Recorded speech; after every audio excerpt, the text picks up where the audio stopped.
What's up mga ka-J-Vlog? Welcome ulit for another video. And for today's video, Honor XCC. Review ulit natin ngayon 2026. Ito na kaya ang worth it na smartphone na pwede nyo mabili sa sobrang murang halaga lang. Tara, pag-usapan natin.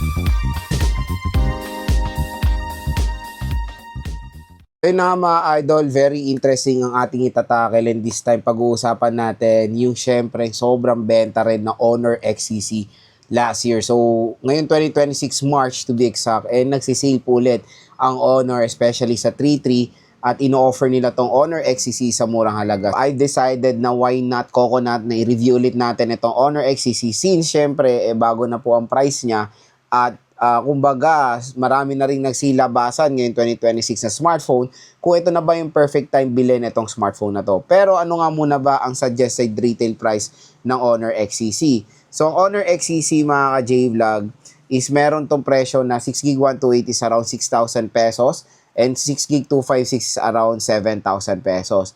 Ang magandang balita mga ka-J-Vlog dito ngayon sa online, ang Honor XCC pwede nyo na lang makuha ng around 5,000 plus. That is yung yung kanyang 128GB of internal storage. Tapos yung pinakamataas sa variant na 256 is around pwede nyo rin makuha ng below 6,000 pesos. So again, di ba, napakagandang deal mula sa Honor. At ito na yung perfect time bilhin itong Honor XCC. Syempre, tap nyo yung video dito sa gilid ng video sa sinuturo ko. Meron pong product link dyan ng Honor XCC. Dahil pag binili nyo dito yung Honor XCC, hindi kayo magsisisi. Kasi meron pang additional discount kayo makukuha dito. Dahil nanood kayo sa video natin, meron po pala collaboration ng YouTube Shopping at ang online platforms para sa mga consumers natin. So, pag clinic nyo yung product link natin, may additional pa kayong discount, di ba? So, napaka-solid para bilhin itong si Honor XCC. So, sa video na to, pag-uusapan natin kung bakit nga ba sobrang benta rin itong Honor XCC at kung bakit ito na rin ang magandang i-consider na entry-level smartphone para sa inyo ngayon 2026. Pag-usapan natin yung mga overall specs niya at kung sulit ba siya for its price at kumbaga sa dami ng magiging kalaban na itong smartphone na to, bakit ito yung magandang piliin, kumbaga. So, unang-una dyan, pag-usapan natin yung display. Si Honor XCC ay merong 6.61 inches. TFT nga lang siya, LCD display, with the resolution of HD Plus 720p at 120Hz screen refresh rate. Ang maganda dito sa Honor XCC is yung brightness niya. 1,000 nits of brightness po ang ma-offer nitong smartphone na to. Kaya nung in-unbox ko to, nagulat ako na akala ko IPS kasi maganda yung quality eh.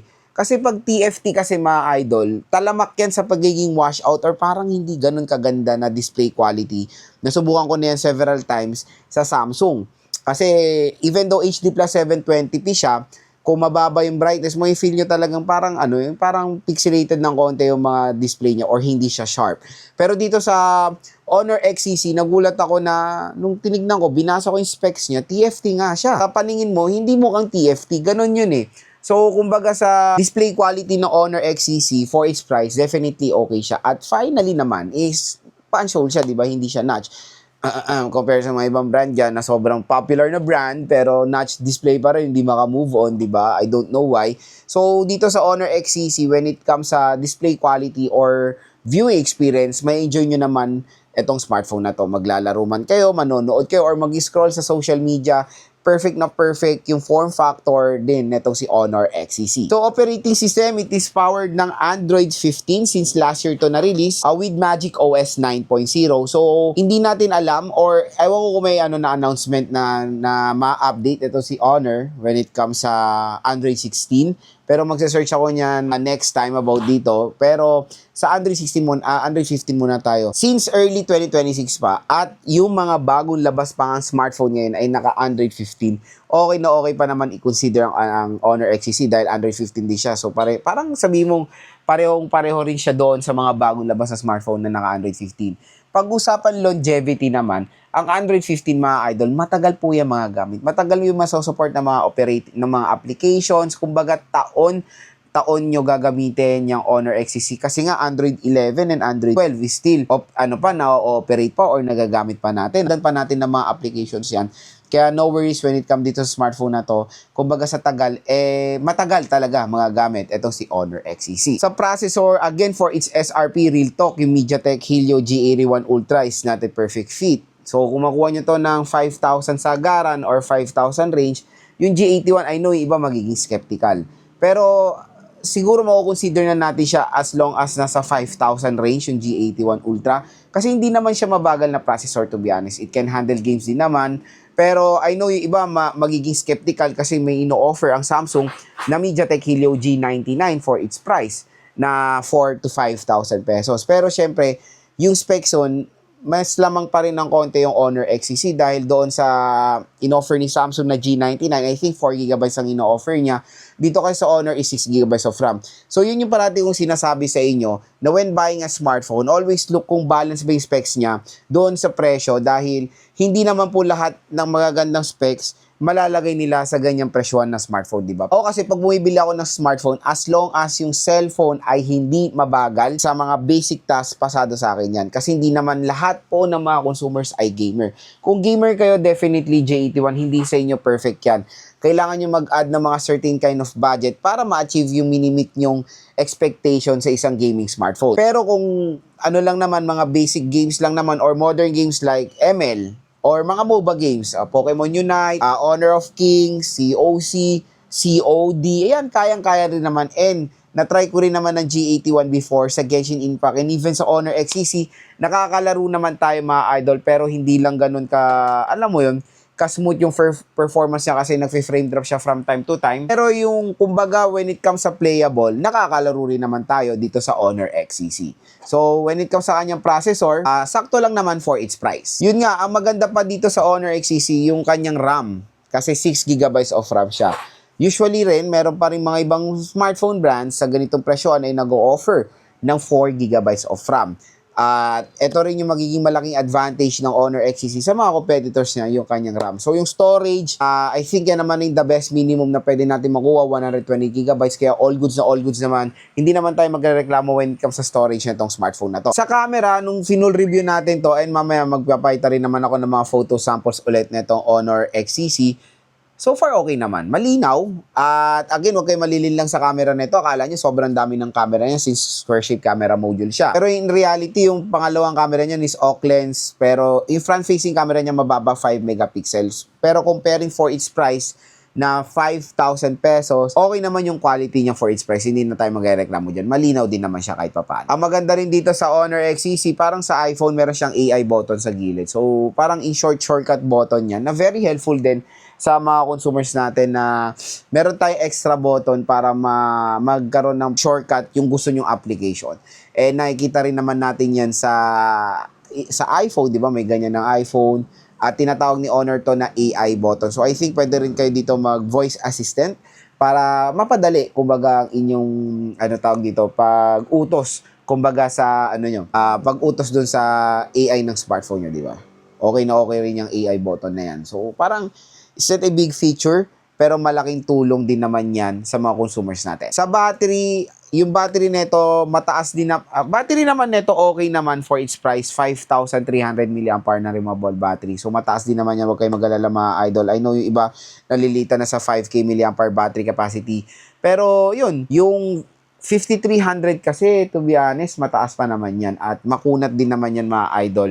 At, kumbaga sa consumer na naghahanap ng smartphone with this kind of price tag, I know yung iba nag-offer na 6K, 6.5, 7K. Pero yung 5,300, it can do the job naman. Hindi naman siya mabilis malobat. Kumbaga, sa kunat naman, kaya rin naman kahit paano makipagsabayan ng Honor XCC when it comes sa battery performance. Ang maganda pa sa smartphone na to is mabilis siya mag-charge. 35-watt fast charging rate siya. So, yung 5,300 mAh na yan, in less than 1 hour lang idolmatic full charge na itong smartphone no. So, yun yung maganda, di ba? Yung battery at yung fast charging rate, nagbe-blend together, mas okay po yung ganyang feature ng isang smartphone para hindi naman ma-hassle ang mga consumers natin. Siyempre, nauuso naman na to sa mga smartphones ngayon is IP64 ito. So meron siyang water protection, IP64 water and dust resistant. So again, yung ganyang protection ay hindi po pwede masubmerge sa water, pwede lang sila matalsikan ng tubig, pero malaking tulong yan sa mga consumers natin na nagde-delivery riders, motor taxi riders natin kasi 'di ba araw-araw parating nakasabit yung smartphone yun. Minsan umuulan, unexpected, nabasa, hindi siya masisira. Hindi kayo mangangambang masisira yung smartphone nyo. Yun yung isang magandang feature din ng mga smartphones ngayon, hindi lang naman Honor, na matataas na ang kanilang ingress protection. Pero ulitin ko, hindi siya pwede masubmerge sa water kasi meron din mga ibang content creator na nalaman lang nilang water resistant, nilulublob na sa tubig without knowing kung anong protection ng smartphone. So, syempre, kawawa dyan yung bibili. Yung consumer natin, ay, napanood ko kay ganito, pwede naman tumalublob or pwede naman siya masubmerge. Eh, bakit hindi pwede pala? So, again, when buying a smartphone, always look kung anong ingress protection niya. Pag nakita nyo doon or narinig nyo IP67, 68, and 69, yan yung mga smartphone na pwedeng masubmerge sa water within 30 minutes at within with certain kind of deep. Pero pag 66 pababa, yan po yung mga smartphone na water resistant na pwedeng matalsikan ng tubig with certain kind of pressure. Yung malalakas sa pressure, doon ma-apply ang protection na meron dito sa Honor XCC.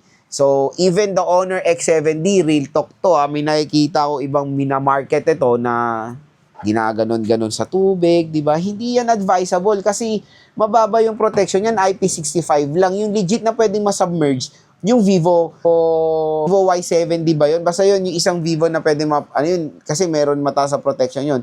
Yung Honor X7D, yun yung hindi pwedeng masubmerge sa tubig. At para sinasabi ko lang to sa inyo para maging aware yung mga consumers natin. Tapos yung design pala ng Honor XCC, napaka-premium looking mga idol. So, kumbaga, when it comes to design and aesthetic for its price, perfect 10 ang i-score ko dito sa Honor XCC.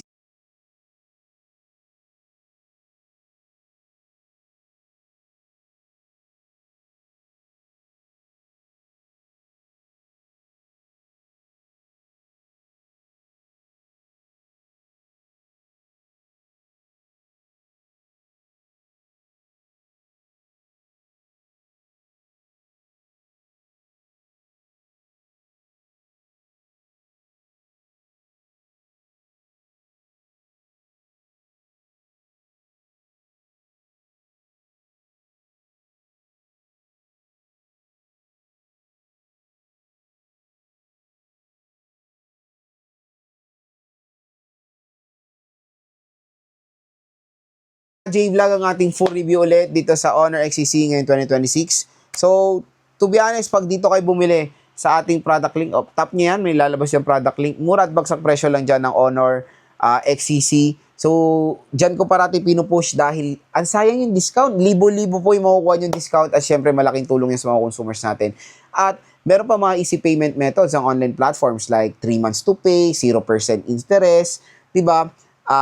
Kumbaga, ito na yung chance nyo, lalo na magti-3-3 na. Mura at bagsak presyo lang Honor XCC ngayon sa market.